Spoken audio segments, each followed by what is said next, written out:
Any injured parties or injured vehicles. And Doc would always say, oh, never mind, I'll take it. And he drove for several, he enjoyed parades. And the thing I liked about Doc was that every time that we go, there were like 5 stations along the route for the parades, he would jump out of the car and literally dance. And everybody said, you cannot stop your vehicle. You know, everybody's just got to plow through. But no, he got out, he danced for the audience. And one time there was a lady on the side who came and danced, and he jumped out of the car and danced with her. It was like, oh my God. And I'm over there saying, oh no, we're going to get, yelled at for this. But, the parade had over 100 participants, so I said they wouldn't know. So, but he was very, spontaneous in that.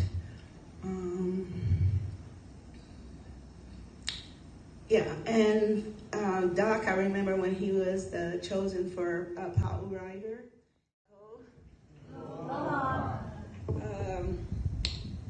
Yes, Dr. Paperny was a member of our Queen Emma Hawaiian Civic Club for over 20 years. I've got a lot to say about what everyone has already said, but I took notes. He was a pediatrician at Kaiser Hospital and had several hundreds of patients, and every time we went around, they would say, oh, I know you, you're my son's and my daughter's pediatrician. And it was like, oh my God, how old is he? So, and during our 50th anniversary in 2014, Doc was one of the 5 outstanding members who contributed to our Queen Emma Hawaiian Civic Club. And he was given a kahili, about that tall, and he went to his car and took, we had centerpieces with healthy grown organic plants. So he took the plants to his car, and when he came back, his kahili was missing. And what had happened when I found out was because the kahili was there and someone thought it was just left there, that person just gave it to someone else. And I said, oh my gosh. So I explained it to Doc, and we did make him another one. So, but, he has helped us in all kinds of ways. And for that 50th anniversary, they did choose the sexual abuse treatment hospital to donate a scholarship for their funding. And I remember him telling me he had to travel all over the place to give testimonies for, his rape victims. He was talented and committed hula dancer, and we meet every last Tuesday of the month. And he would say, oh, I gotta go to hula, otherwise they would go to, dock him for some fine or something. So we start at 5 o'clock, and he would always leave and end at 7:45. But Doc would always leave at 6:45 so that he would make it to his hula, otherwise he'd get fined. And he was, I gotta go. So, but he always came. And what was mentioned already was Pikaki and him would always dress up in theme outfits as Cleopatra.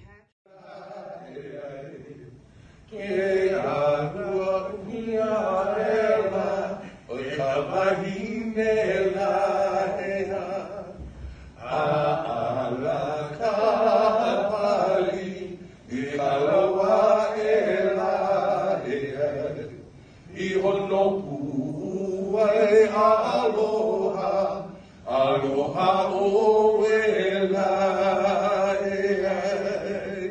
o kalalau mahalo. Very hard not to get cut from the line. So about 6 months out from a competition, we get a phone call from our alakali, and he'd say, "You on the bubble?" And we'd go to hula practice the next time. I'd look at Doc and I said, "You got the same call?" And he goes, "Yeah." And so we had 6 weeks and we moved. But anyway, that sums up our hula career. Greatest fans, always encouraging us for the music that we produced. I know I see Ken Eulenstein here. Yeah, he's right in front of me. So we're gonna do Ken.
And people love to sing when the sea spread.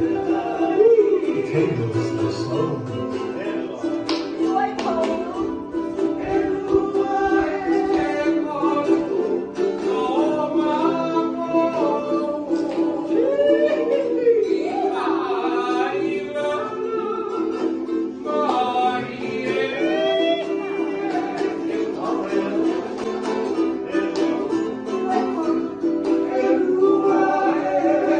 There would be two couples, maybe three, enjoying this place.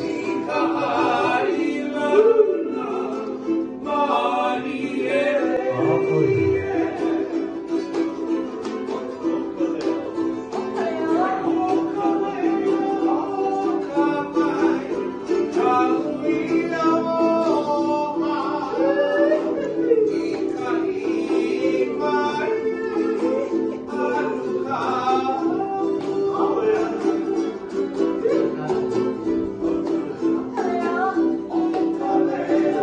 Listen to the sound of the sea, filling me with love.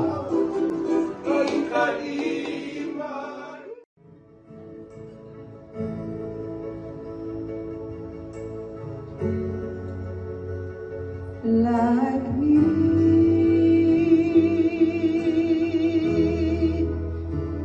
I once was lost, but now am found. Was blind, but now I see. My chains are gone, I've been set free. My Lord, my Savior has ransomed me. And like a flood, His mercy reigns, unending love, amazing grace.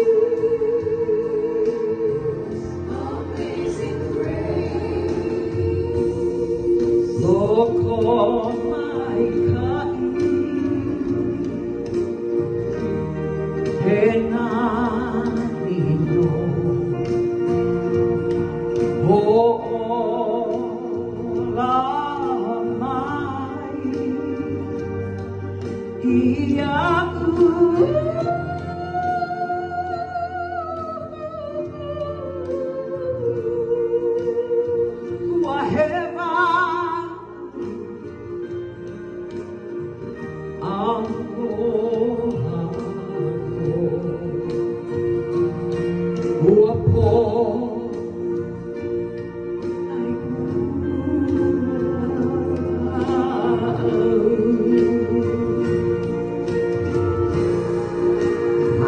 chains are gone, I've been set free. My Lord, my Savior has ransomed me. And like a flood, His mercy reigns, unending love, amazing grace. My chains are gone. My chains are gone. I've been set free. My Lord, my Savior has ransomed me. And like a flood, His mercy reigns, unending love, amazing. All of us. And we all lived within 5-8 miles of each other. So we saw each other a lot. And my father's side of the family was very close. My father was David's mother's oldest, younger brother. And family meant everything to David. He was a wonderful son, very devoted to my Aunt Charlotte and Uncle Sam. And he really loved and took care of his parents. When David was a little boy, I was thinking about He was very curious and very intelligent. And one of my favorite memories is when he took apart my Auntie Charlotte's telephone. And she was so angry with him because she couldn't make any telephone calls until he put it back together. And he was just that kind of person. He was always inquisitive and getting into things. After medical school at UCLA, he came here to Hawaii. And some of you here may have even been his patients when you were children, or your parents who had your children were his patients. And I know he worked there many, many years with a lot of love for the children in the community. But what a lot of you may not know is he really was a pioneer in what they call adolescent medicine. It was a new field in the 70s. And, you know, pediatricians, they just dealt with babies, with children, and that was it. And so the fact that they knew sort of these psychosocial needs of teenagers and what they were going through and their body changes and dating and sexuality and disease prevention, he led all those things head on. He was very respected. He wrote a textbook for doctors on adolescent medicine. He wrote many journal articles. I went with him once to a medical conference, and he was never in a suit. He always wore his Hawaiian shirts there. Not many people know how many years, he conducted medical examinations of rape victims.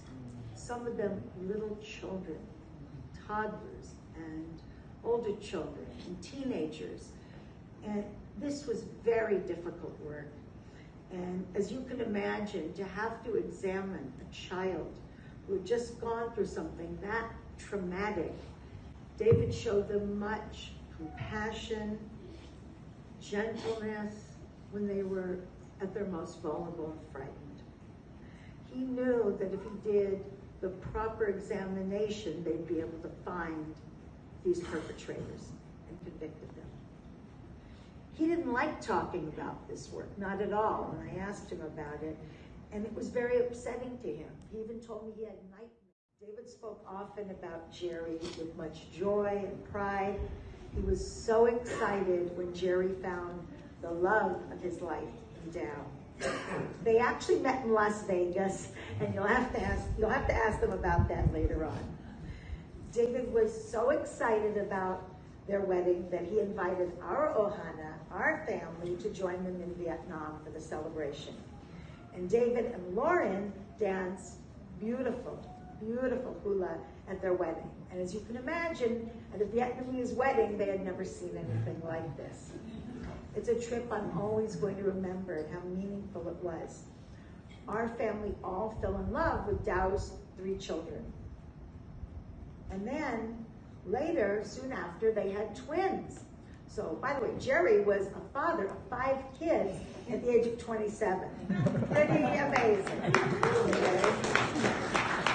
And we loved their children. And the 2 little boys, one of them is named Sam, for my Uncle Sam, their great-grandfather, and one of them is named David, for their grandpa David.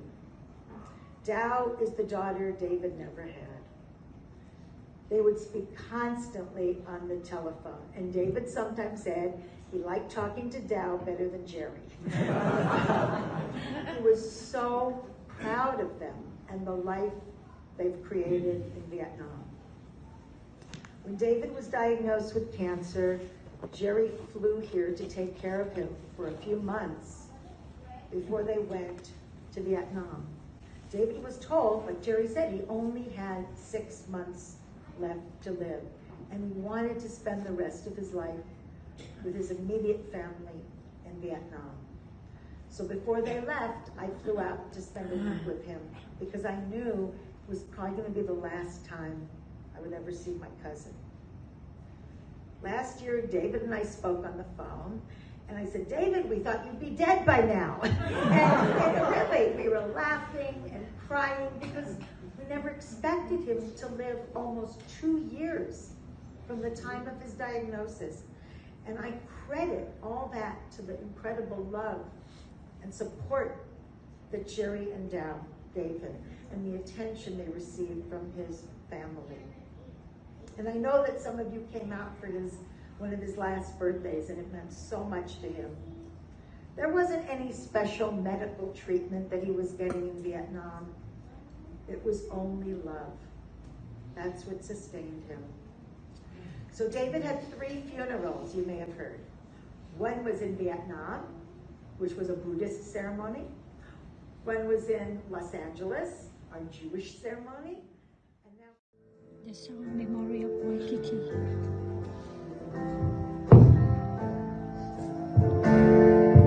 Memories of Waikiki locked in my heart. Steel guitars and ukuleles play, hula maidens on the sand, built more near the marketplace. I'll remember you.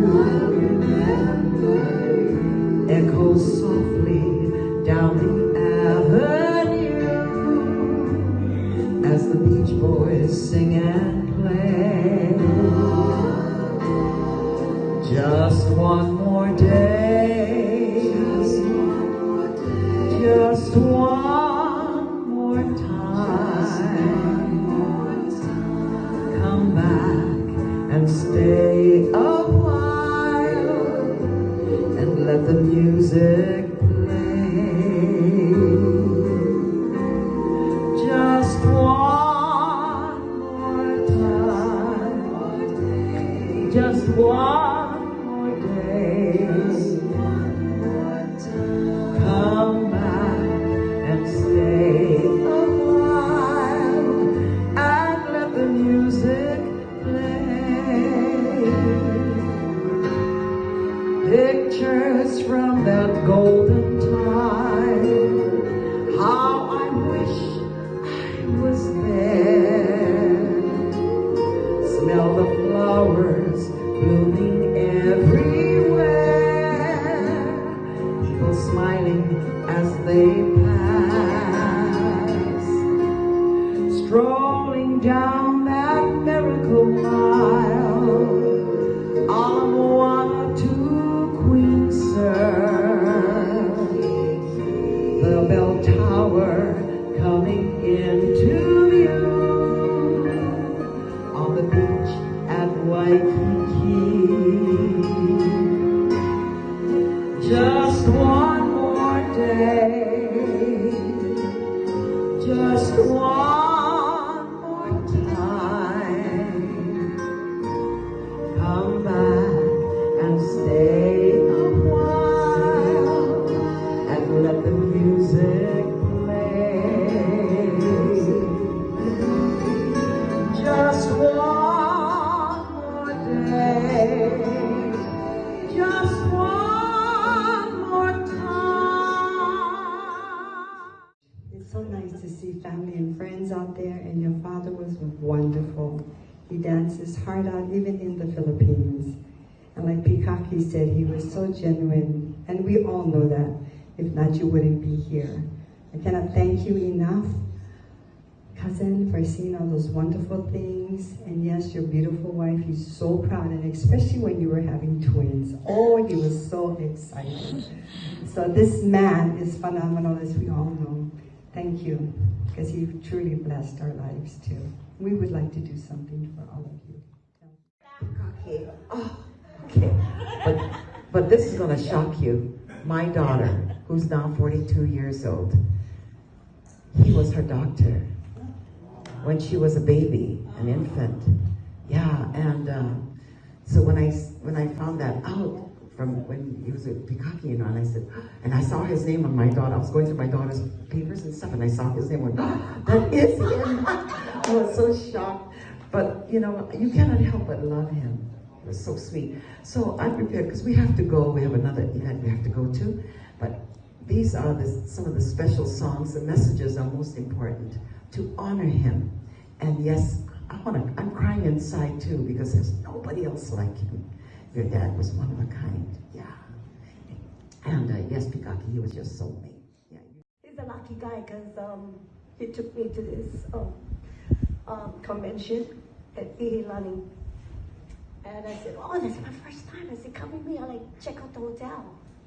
So I go check out the hotel and the restroom. So anyway, so we coming back, and there's a swimming pool, and this guy in the corner, and keep telling me, you're a lucky guy, because you know how I dress.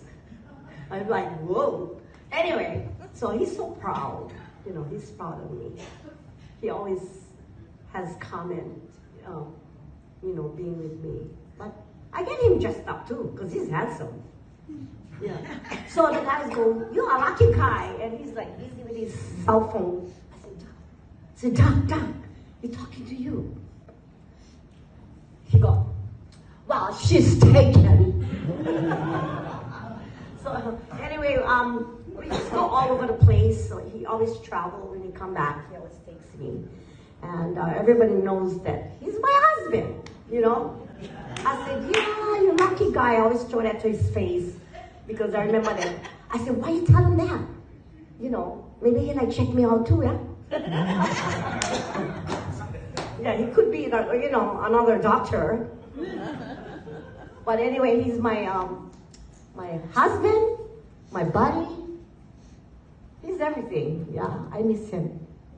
So I'm gonna cry. So I'm gonna make it short. But thank you, mahalo nui loa, Piha, for you know, showing up. Your you know, canceling your event. So anyway, I love you. I miss you, but in spirit, he's here, and he's always gonna be with me. So I wanna teach everybody. I mean, not teach Kalamai. I wanna say mahalo nui to each and every one of you that love him.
Testing.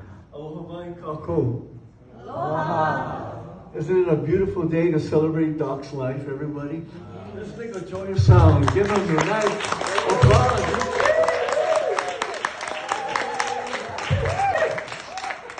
You know, I met Doc a long time ago during the Keiki Hula days at Queen Yokalani Children's Hula Festival. Doc was the one that would always be the person that they would send to get the halaus to come in and line up. And Doc, every halal that he would go and see, he made them feel so special. He would always comment on how beautiful their leis were, the children's hair with the adornments, their smiles. And he was so gentle in everything that he did. And for me, that's what I remember about him. His kindness, his humility. I didn't know he was a real doctor. I just thought everybody called him doc, you know. And it was later that I found out he was a woman's doctor too. And I was like, wow. What doctor do you know that takes his name tag off and becomes just like everyone else? Doc was that person. Truly a man of great fond aloha. Yes, everybody, if you agree, say amen. Amen. All right, brother. Here we go. All right. Sure. Come Kamana was telling me that Doc gave him a list of things that he wanted to do. And so far we're doing everything. We have hula, we have laughter, we have storytelling, and now we're going to do the protocol. From him, a messenger, and he told me how life is going, but he said, but when things do turn, this is what I want you to do. So he gave us a list of things that he wanted done for today. And he didn't want a religious ceremony. He's already had a Jewish ceremony. He had a Vietnamese ceremony. He wanted his filled with laughter, stories, song, chant, hula, and ladies, and all of that good stuff. So that's what we're going to be doing. So we're going to start off with the protocol, the chant at the beginning, okay?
Be seated. Just want to share that.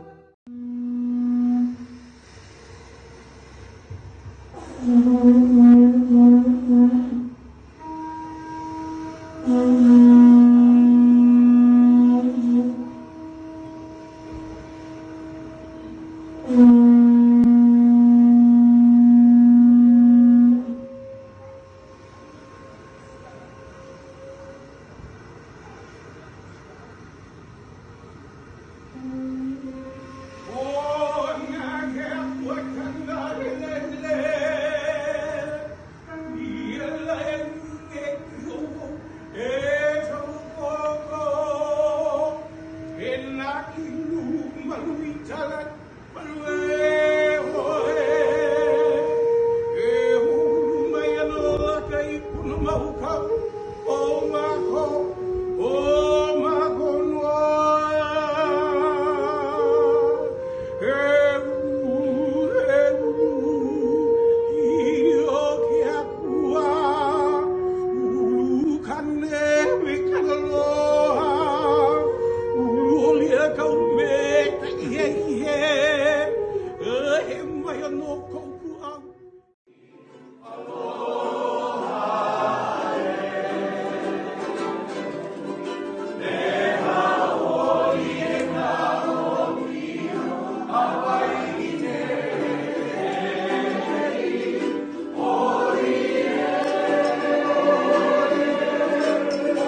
Love you, Doc. Love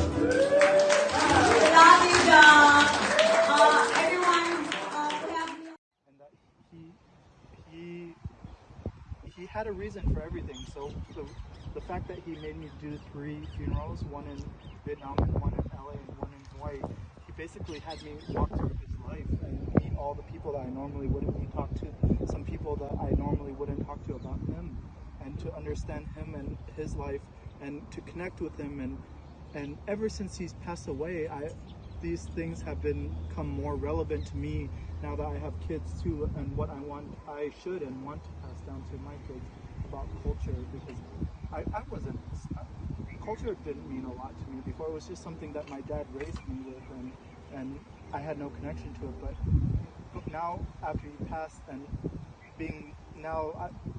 feeling more spiritual, I feel a connection to what he lived through life about culture and spirituality. And this is the final step in all of it, and this is the full circle, and this is where he lived out his life. And so brought you home, Dad, and rest in peace. This is where he spent most of his life. Yes. Over 40 years. Yes. Was here. Oh, we saw him every week. We saw him maybe 3 times a week. Yeah.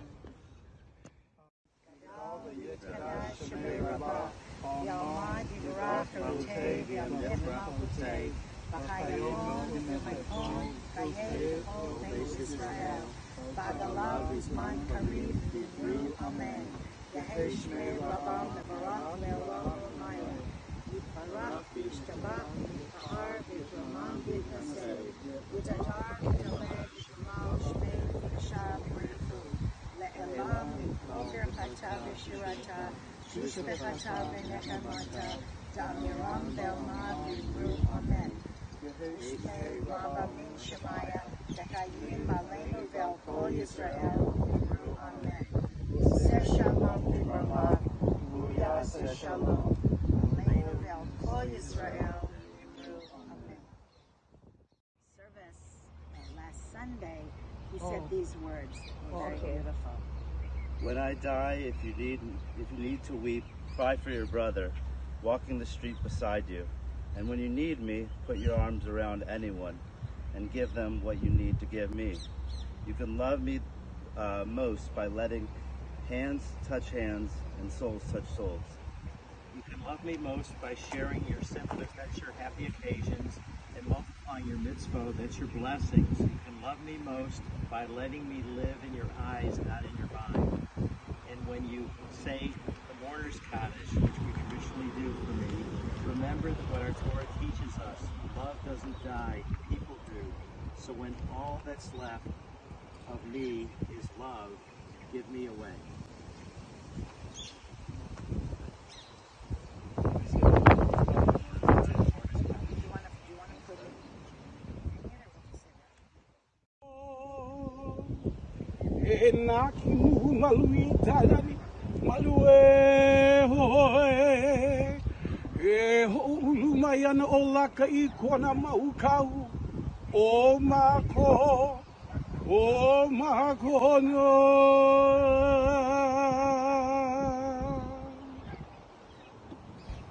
Aloha family, and on behalf of Pikaki and ourselves, because we love Doc, and it's like my older brother, and this is his other wife.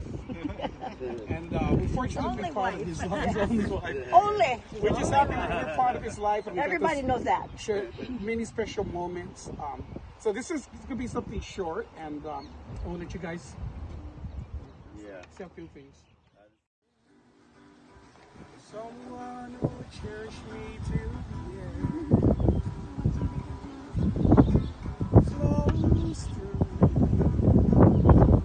no matter how far you get, I can feel you close to me. You're my